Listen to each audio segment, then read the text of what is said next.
Well, welcome back, class. This is our final week here in biblical interpretation. We're making our way through the different genres, and we've made it to interpreting Revelation. And so we're going to be looking at how we can interpret Revelation, which is a very challenging book, of course, but also thinking more about the other apocalyptic literature like we find in Daniel and Ezekiel and other places. So let's open in prayer, and then we're going to jump right in. Heavenly Father, thank you for just all that you've done for us. We thank you for such a privilege it's been to study together. And I pray, Lord, you'd help me in this lecture to communicate these truths and to help all of us to better understand the book of Revelation, apocalyptic literature, what it is, and how we can interpret it so we can better understand it. In Jesus' name we pray. Amen. All right, interpreting Revelation. So, if you've ever read through the apocalyptic writings, you know that there is some wild imagery in there. It is so different than the rest of Scripture. It can be pretty intimidating to read, frustrating to preach or teach. And we believe that they're all in the inspired Word of God, and yet the meaning can be so far out of reach for us at times. But like all genres of literature, Revelation, apocalyptic literature, has rules that we need to know and follow. Understanding the rules of a genre is always half the battle. And so, visionary and apocalyptic style writing is found in the Gospels. It's found in different parts of the Old Testament, but it's primarily the largest concentration, of course, is in the book of Revelation. And so let's talk about reading and interpreting the visionary writings. So apocalypsis means the unveiling or revelation. And the apocalyptic literature chiefly unveils a world beyond and other than our own. And so as we see with a lot of these apocalyptic sections of Scripture, we are looking into a world that is not immediately like the present. So in the visionary writings, God is going to unveil things about the world, about Himself, about what's getting ready to happen, that seem just so different than our own everyday life, and it's because they are. And so we got to embrace that challenge that this is going to be different than what we're used to, but it's important to understand.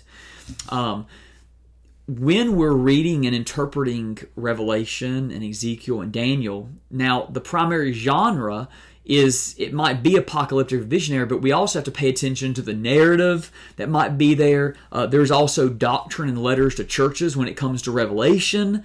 And so we can't interpret all genres the same. So when you come across a hymn in the book of Revelation, you got to pause and interpret it like a hymn. When you come across narrative in the book of Daniel, you got to pause and interpret it like that. And then when you come to the apocalyptic and visionary sections, you have to know the rules. So, reading the visionary writings, let's think about this. It's a sharp two-edged sword.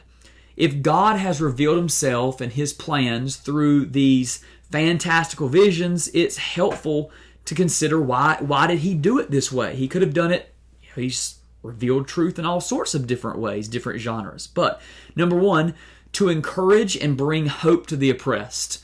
When you read these visions, especially in the book of Revelation, they're not just blow your mind. They were written in the first century to encourage and bring hope to those who are oppressed. They're also coming to reveal the upcoming judgment for those who are being unfaithful. But there's also this third edge that some authors talk about. The prophetic visions present truths to us in a way that often catch our attention.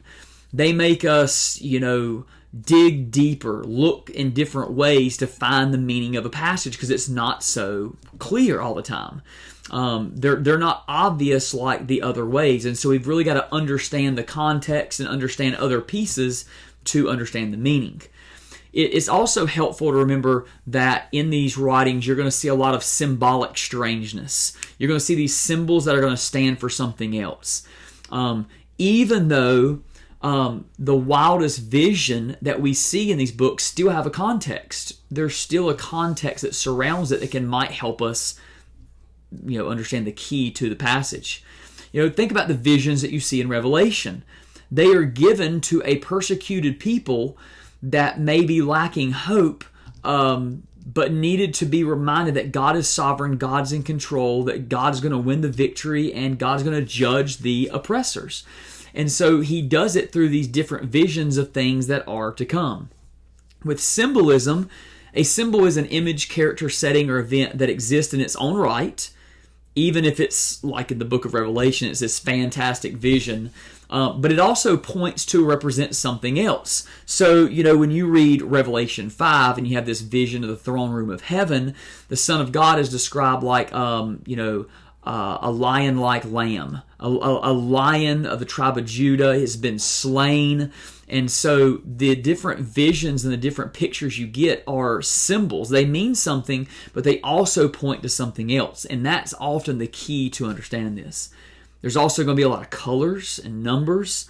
You got to take your time discovering the potential symbolism of the different colors and the numbers. And remember, sometimes John is using the limits of the English language to describe something that he can't really put in words, right? If you've ever seen like a sunset, you can put down on a piece of paper all the different colors you saw, but that's not the full vision that you saw in the sunset. And so that's what John is trying to do. And so beware of trying to concretely assign meaning to every single number that you find in the visions. Because when you try to do that, you end up projecting on these visions sometimes things that are not really there. You're trying to take numbers and things that they're not really meant to symbolize what you're trying to make. You got to do the hard work of interpreting.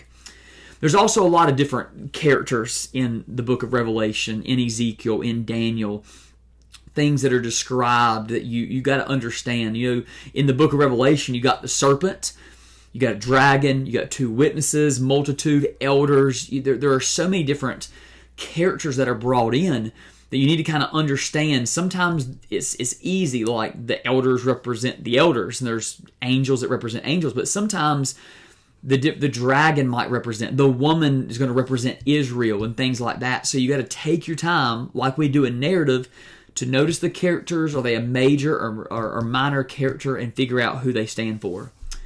A very frequent occurrence in visionary writings is a use of these unspecific times.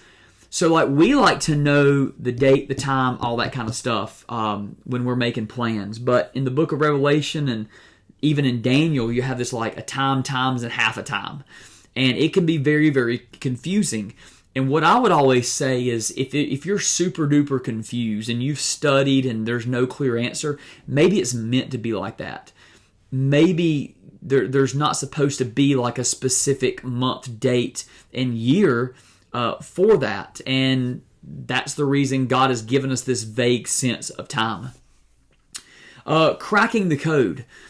First, see if the symbol is interpreted for you. Okay, so when you are going through and you're trying to figure out what this means, see if later on the symbol is interpreted. So Revelation 1:12, 7 golden lampstands. If you just stop there and you try to make something of it, then you're going to probably make a huge error. But if you keep on reading, you find out this stands for the 7 churches. So some of these symbols are going to be interpreted for us. Number 2, review the book's literary context for clues.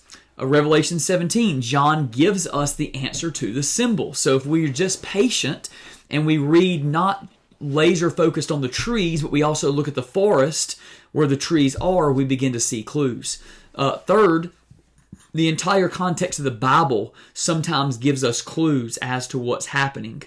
The Old Testament sometimes is better explained in the New Testament, like in the book of Revelation or so. The Old Testament never, this is the ironic and kind of cool thing about the book of Revelation. Despite never formally quoting the Old Testament, like having a quotation word for word, Revelation has hundreds of allusions back to the Old Testament. In fact, the author comes up with 676 allusions in just 404 verses. That means in just 404 verses, John writing this Revelation, the book of Revelation, looks back and alludes to something in the Old Testament to make it more clear, to bring it to the forefront of his writing 676 times, which is unreal. So you have to note these allusions frequently. When you're seeing something, if it rings a bell, it's probably because it's back in the Old Testament, and now it's something's happening here in the New Testament, so that can be very helpful. Context, as always, is king. Understanding the historical and cultural context of the book, whether it be Ezekiel, Daniel, one of the Gospels, or Revelation, is very, very helpful because you'll be able to notice some of the similarities or differences to our own culture. Commentaries. And I'm not just talking about somebody's blog post online. Those types of commentaries usually aren't very helpful, but stand on the shoulders of others. If you are teaching through or just reading through a book, look up, get on Amazon, find you a used copy of a commentary, or go to a school library and get a copy, and use those commentaries, because a commentary is the research of a scholar. And you don't have to be a scholar to know, you don't have to be a scholar to read God's Word, but there are certainly books like Revelation and Ezekiel and Daniel that are about as difficult as can be in certain places to understanding it. And so lean on the research of others. But I would caution you, don't start with commentaries. Pray, research, study, read, do biblical theology to the best of your ability. And then once you're at the point where you're stopped or you think you've got it, then turn to the commentaries and see what they say and how close you are and that sort of thing. To interpret these visionary writings, we need prayer. We've talked about prayer, in a lot of these lectures, because we need to be praying for God to help us as we interpret. Gray in a black and white world, don't be afraid to come up with multiple interpretations. For example, it's something I do in preaching and teaching a lot, is if there are two or three potential meanings and they're not like total opposites or whatever, I might offer two or three different meanings. Like, in the book of Exodus, like this could mean this, or this, because there's justification for it in the context and the literary, that sort of thing. So even as you're studying the book of Revelation on your own, it's okay sometimes to be kind of stuck and say, well, this could mean one or two things. That's going to be okay. It's not going to change the meaning of the gospel, so you're gonna be all right. And beware of tunnel vision. Beware of trying to perfectly understand and explain every single symbol, every number, every color in a vision. You're gonna go crazy because there's not enough information for a lot of it, and it's intentional, I believe. So beware of tunnel vision. And finally, eschatological, which means end times exaltation. Let the text, as you're studying, interpreting, lead you and your people to worship. We're talking about a big God who desperately loves his people. He is in control. There's no one like our God, and a lot of these visionary writings are giving us these pictures that should just lead us to awe and wonder, unlike maybe other sections of Scripture, so that it leads us to worship. So don't be afraid to, it should be a regular practice. I don't do it enough, but just to stop what we're doing sometimes and just worship, just pray, be grateful, sing because of the truths that are revealed in God's Word, and that's a good and healthy practice. But that concludes interpreting the visionary writings. Hope it was helpful, because it is a challenging genre of Scripture, but it's something we find in a lot of, a few of the books of the Bible, so we got to be aware of it. If you have any feedback or any suggestions, please feel free to reach out to me. If not, I'll see you at the next lecture. God bless.